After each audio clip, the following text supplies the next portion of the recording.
dalam keanggotaan.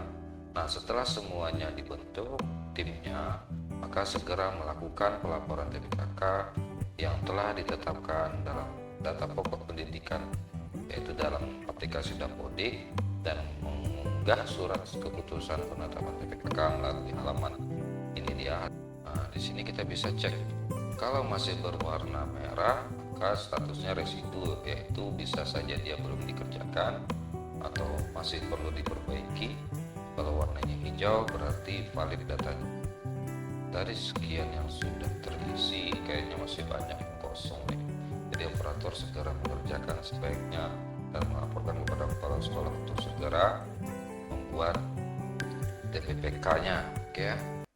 Bismillahirrahmanirrahim. Assalamualaikum warahmatullahi wabarakatuh. Baiklah, pada kali ini kita bertemu kembali dengan Tekno. Kita masih membahas tentang administrasi sekolah. Nah, di saat ini kita disibukkan dengan pelaksanaan survei lingkungan belajar. Ini mulai tanggal 9 Oktober kemarin hingga saat ini sudah mau berjalan langsung sampai tanggal 22 Oktober nanti untuk tingkat sekolah datar maupun madrasah ibtidaiyah. Nah, pada kali ini kita membahas tentang materi survei lingkungan belajar, tapi bukan masalah survei lingkungan belajarnya, namun tentang pesan yang telah disampaikan oleh admin Dapodik Dasmen. Di sini ada pesan dari Kementerian Pendidikan, Kebudayaan, Riset dan Teknologi sesuai dengan peraturan nomor 46 tahun 2023, yaitu tentang pencegahan dan penanganan kekerasan di lingkungan satuan pendidikan. Ini ada hubungannya dengan survei lingkungan belajar. Jadi ini tanggal diterbitkan Senin 4 September tahun 2023 pukul 15.30 WIB. Statusnya sudah dibaca. Jenis pesan umum, isi pesannya ini dia, bahwa kami memohon saudara melakukan hal-hal sebagai berikut. Nah, satuan pendidikan sesuai kewenangannya untuk membentuk TPKK, yaitu Tim Pencegahan dan Penanganan Kekerasan di Lingkungan Satuan Pendidikan. Minimal di sini ada poin A-nya, keanggotaan TPKK berjumlah gasal dan minimal 3. Nah, yang poin B-nya, keanggotaan TPKK terdiri atas perwakilan satu pendidik yang tidak ditugaskan sebagai kepala satuan pendidikan. Jadi, kepala sekolah tidak termasuk di dalam keanggotaan TPKK. Terus, 2, komite sekolah atau perwakilan orang tua wali. Terus C, ada keanggotaan TPKK sebagai dimaksud dalam huruf B dapat ditambahkan tenaga administrasi sekolah yang berasal dari perwakilan tenaga kependidikan. D, dalam hal tidak terdapat komite sekolah pada satuan pendidikan non formal, TPKK beranggotakan pendidik yang tidak ditugaskan sebagai kepala satuan pendidikan. Poin E, keanggotaan TPKK sebagaimana dimaksud dengan dimaksud dipersyaratkan: 1, tidak pernah terbukti melakukan kekerasan; 2, tidak pernah terbukti dijatuhi hukuman pidana dengan ancaman 5 tahun atau lebih yang telah berkekuatan hukum tetap. Terus, tidak pernah atau tidak sedang menjalani hukuman disiplin di pegawai tingkat sedang atau berat. Terus F, persyaratan sebagaimana dimaksud dalam huruf E dituangkan dalam surat pernyataan yang ditandatangani dan dibubuhi materai, contoh format terlampir. G, dalam hal satuan pendidikan anak usia dini tidak dapat membentuk TPKK dikarenakan sumber daya manusia tidak memadai. Tugas dan wewenang TPKK dilaksanakan oleh beberapa satuan pendidikan anak usia dini yang ditetapkan oleh Dinas Pendidikan. Dan H, TPKK diangkat dan ditetapkan oleh satuan pendidikan. Nah, setelah semuanya dibentuk timnya, maka segera melakukan pelaporan TPKK yang telah ditetapkan dalam data pokok pendidikan, yaitu dalam aplikasi Dapodik, dan mengunggah surat keputusan penetapan TPKK melalui halaman ini dia, https://2 merdeka dari kekerasan .kemendikbud.go.id/portal PPKSP sesuai dengan panduan ini dia. Di sini ada panduan pengerjaannya. Nah, kita langsung saja Karena ini saling berhubungan dengan pengisian survei lingkungan belajar di satuan pendidikan. Nah, survei lingkungan belajar itu kan banyak pertanyaan tentang pencegahan dan penanganan kekerasan di lingkungan satuan pendidikan.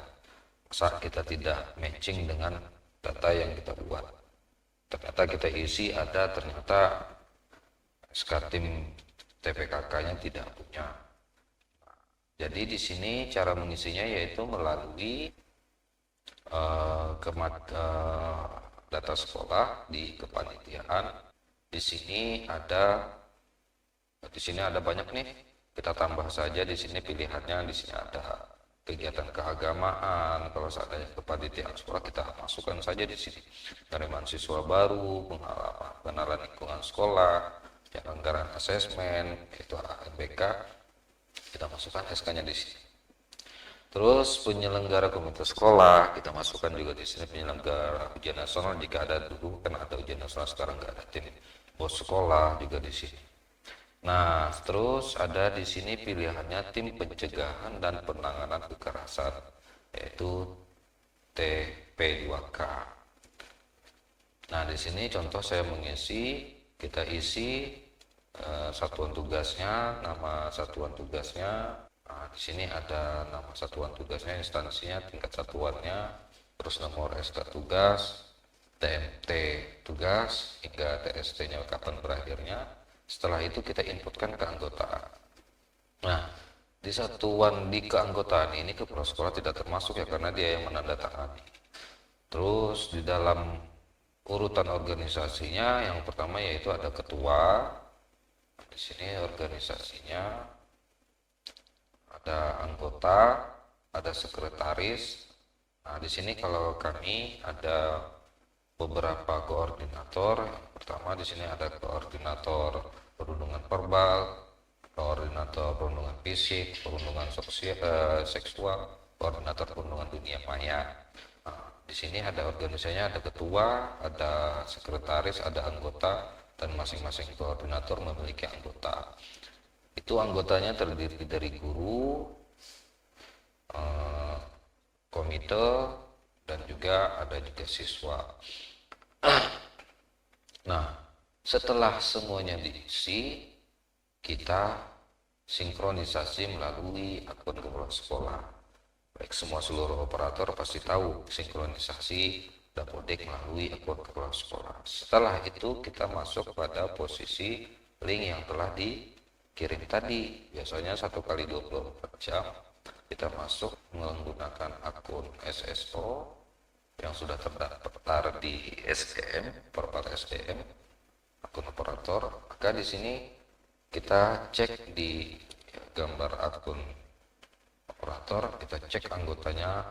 Jika sudah terdaftar, maka data yang sudah kita input masuk ke dalam daftar nama yang sudah ada, yang terdiri dari nama, status keanggotaan, unsur keanggotaan, asal lembaga.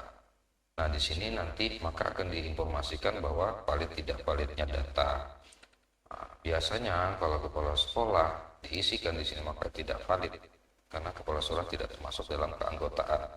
Nah, setelah semuanya terdata maka kita upload SK.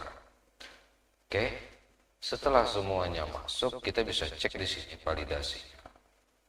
Kita contohkan, kita provinsi, pilih kabupatennya, pilih kecamatannya.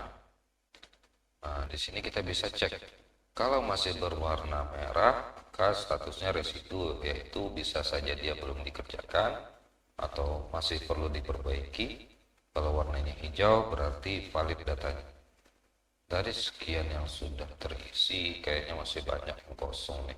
Jadi operator segera mengerjakan sebaiknya dan melaporkan kepada kepala sekolah untuk segera membuat SK DPPK-nya, oke ya. Nah, di sini contohnya di skala saya sudah tervalidasi bahwa SK dan daftar keanggotaan kepanitiaannya sudah valid. Jadi survei lingkungan belajar kita bakalan sesuai matching dengan apa yang kita kerjakan. Bahwa ternyata di dalam survei lingkungan belajar ada tuh pertanyaan tentang Satgas tim pencegahan kekerasan terhadap perundungan, pasti ada tuh pertanyaan-pertanyaan tentang itu. Kita jawab ya ada, tapi ternyata SK tim TPPK-nya nggak ada. Nggak masuk akal kan? Nah, di sini kan informasinya sudah sejak tanggal 4 September 2023. Makanya di sini tujuannya kan menginformasikan sebelum pelaksanaan survei lingkungan belajar akan disampaikan ke seluruh satuan pendidikan melalui aplikasi Dapodik. Dan informasi-informasi sebelumnya juga disampaikan di sini.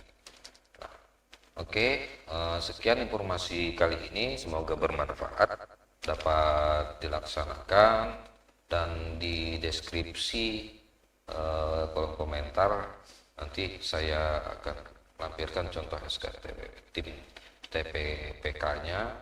Semoga kawan-kawan bisa memanfaatkan.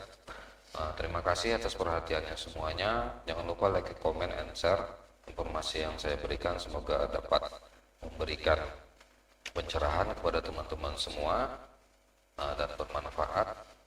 Ya, oke. Assalamualaikum warahmatullahi wabarakatuh.